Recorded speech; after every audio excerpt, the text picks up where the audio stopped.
नमस्कार, you and yoga में आपका पुनः स्वागत। आज हम एक और विषय लेकर के आए हैं जो मैंने सोचा कि योग साधकों के लिए अत्यधिक उपयोगी और अत्यंत आनंद प्रदान करने वाला विषय है। और यह विषय, जैसे कि हमने आपको बताया कि यू एंड योगा में हम हमेशा उन विषयों को लेकर आते रहते हैं जो विषय या तो बहुत कम प्रचलन में हैं अथवा बहुत दुर्लभ हैं। तो इस प्रकार विभिन्न प्रकार के ग्रंथों से उनके श्लोकों को और उनके प्रयोगों को हम आपके समक्ष लेकर निरंतर आते रहे हैं, आते रहेंगे। इसी क्रम में आज हम लेकर के आए हैं गंध पर किस प्रकार ध्यान लगाना है जिससे हमारा मन हमारे वश में हो जाता है और वश में हो जाने के पश्चात हम उससे मन चाहे कार्य ले सकते हैं। संसार हमारे लिए अत्यंत आनंद का विषय हो जाता है क्योंकि हम अपने मन को अपनी इच्छा अनुसार चला सकते हैं, न कि हम मन के इशारों पर नाचते हैं।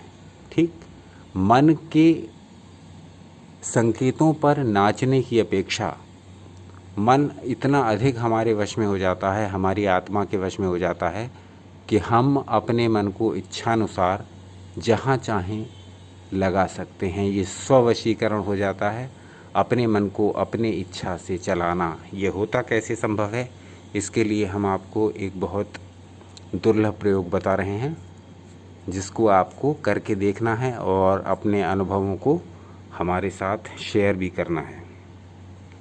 तो ये श्लोक हमने लिया है अग्नि पुराण से।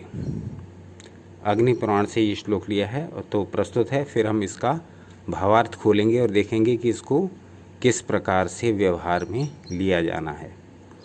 तो प्रस्तुत है अग्नि पुराण से लिया गया श्लोक। दिव्यम स्तंभम समाकर्षेद गंधो नासांतिको भ्रुवः गंधलीनं मनः कृत्वा स्तंभयेन्नात्र संशयः। क्षमा करें, संशय अंतिम शब्द है, संशय। संशय यानी कि कन्फ्यूजन, किसी भी काम को होगा या नहीं होगा इस प्रकार का विचार करने की प्रवृत्ति को संशय कहते हैं। तो अब देखते हैं कि इसका भावार्थ क्या है। भावार्थ है दिव्य गंध का बोध होता है। कब? जब आप दिव्य गंध पर ध्यान लगाएंगे। आपको सुगंध पर ध्यान लगाना है। जिस प्रकार से आप धूप बत्ती, अगरबत्ती, गूगल, लोबान आदि प्रज्वलित करते हैं, उसमें से एक प्रकार की सुगंधी निकलती है। इत्र में से भी और पुष्पों में से भी अलग अलग प्रकार की सुगंधी निकलती हैं। तो किसी भी अपनी फेवरेट एक सुगंध का, चाहे वो गुलाब की सुगंध हो, चाहे वो किसी धूप की सुगंध हो, उस प्रकार की सुगंध का अपने भ्रू मध्य में ध्यान करना है कि वो सुगंध वहाँ पर स्थापित है।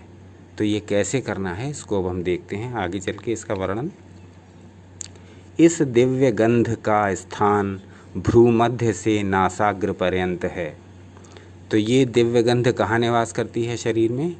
भ्रू मध्य से दोनों भौहों के बीच में से और नासाग्र पर्यंत, यानी कि नासिका के अग्रभाग तक, यानी आपकी नाक के अगले हिस्से तक, आपकी भौं से आपकी नाक के अगले हिस्से तक गंध का स्थान माना गया है। तो कहते हैं इस गंध में मन लीन करने से निस्संदेह मन स्तंभित हो जाता है और बंध जाता है। बहुत ही उत्तम प्रयोग है ये, बहुत ही उत्तम प्रयोग और योग शास्त्र का ऐसा दुर्लभ प्रयोग जिसको बहुत कम लोग जिससे परिचित हैं और जिसका अभ्यास करने वाले तो उंगलियों पर गिरने लायक ही मिलेंगे। तो फिर से देखिए इसे, गंध का स्थान भ्रू मध्य यानी कि भौहों के बीच से लेकर नासिका के अग्रभाग तक है। इस हिस्से में आपको गंध का ध्यान करना है, उस गंध का जो आपको सबसे अधिक प्रिय है। आगे कहते हैं शब्द, स्पर्श, रूप, रस और गंध, संसार के इन 5 विषयों में मनुष्यों का मन जबरन बंध जाता है, फोर्स से बांध दिया जाता है। किस प्रकार? जैसे आपने कोई सुंदर वस्तु देखी, जैसे आपने कोई स्वादिष्ट वस्तु देखी, तो आपकी इंद्रियां आपको उधर ही खींच ले जाती हैं। तो शब्द, स्पर्श, रूप, रस और गंध, ये 5 जो विषय हैं, इनमें मनुष्यों का मन बार बार खींचा जाता है। उनमें आसक्त हो जाने से मनुष्यों का सर्वनाश, पतन और अधोगमन होता है। उनकी गति नीचे की ओर हो जाती है, पतित अवस्था में आ जाते हैं, क्योंकि यही 5 विषय बाहर में मन को बांधने के लिए बड़े प्रबल और दुखदाई हैं।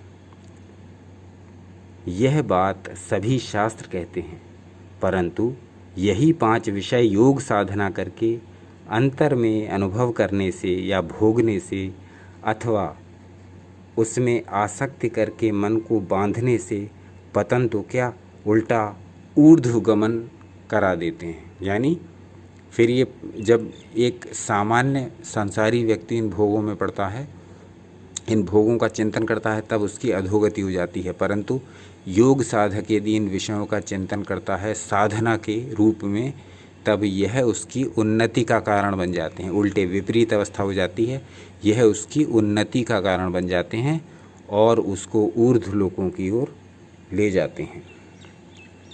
अतएव वास्तविक ज्ञान हो जाने पर अज्ञानी मनुष्यों का सुख भोगना भी दुखदाई होता है, परंतु ईश्वर परायण बुद्धिमान मनुष्यों का विषय भोगना भी सब अवस्थाओं में सुखदायक हो जाता है। तो ये है ऐसा श्लोक अग्नि पुराण में वर्णित, जिसमें आपको दिव्य गंध का ध्यान अपने भ्रूमध्य से लेकर अपनी नासिका के अग्रभाग तक करना है। इसको उसी प्रकार करना है जिस प्रकार आप अन्य ध्यान करते हैं। यानी आप किसी भी स्थिति में सीधे बैठ जाएंगे, स्पाइन को सीधा रखते हुए और अपने शरीर को सीधा रखते हुए और तनाव रहित रखते हुए ध्यान करेंगे, आँखों को बंद रखते हुए। भ्रूमध्य से लेकर अपनी नासिका के अग्रभाग तक आपकी अपनी कोई फेवरेट गंध का, फेवरेट फ्रेगरेंस का ध्यान करेंगे। कुछ सेकंड से लेकर कुछ मिनट तक आप इस ध्यान को करेंगे प्रारंभ में। 1 हफ्ते पश्चात, 1 सप्ताह के बाद आप इस अभ्यास को बढ़ा लीजिए और धीरे धीरे बढ़ाते हुए इसे 5, 10, 15 मिनट तक ला सकते हैं। तो ये अभ्यास निरंतर करने से, निरंतर गंध पर ध्यान लगाने से आपका मन निश्चित ही आपके वश में आ जाएगा और आपका मन काबू में आते ही आपके लिए ये संसार आनंद का सागर हो जाएगा। फिर आप जिस विषय में चाहें इस मन को लगा सकते हैं। आप इस मन की प्रवृत्तियों में बंधकर भटकेंगे नहीं, वरन आप वो पाएंगे, आप वो करेंगे जो आप करना चाहते हैं, जो आप पाना चाहते हैं। तो ये था अग्नि पुराण से लिया हुआ दिव्य गंध पर ध्यान लगाने का प्रसंग। हम आपके इस चैनल में इसी प्रकार के दुर्लभ प्रयोग आपके लिए लेकर आते रहेंगे। आपका स्नेह, मार्गदर्शन, प्रेम और सहयोग निरंतर बना रहे, इसी आशा के साथ आपका अनमोल समय हमें देने के लिए बहुत बहुत धन्यवाद।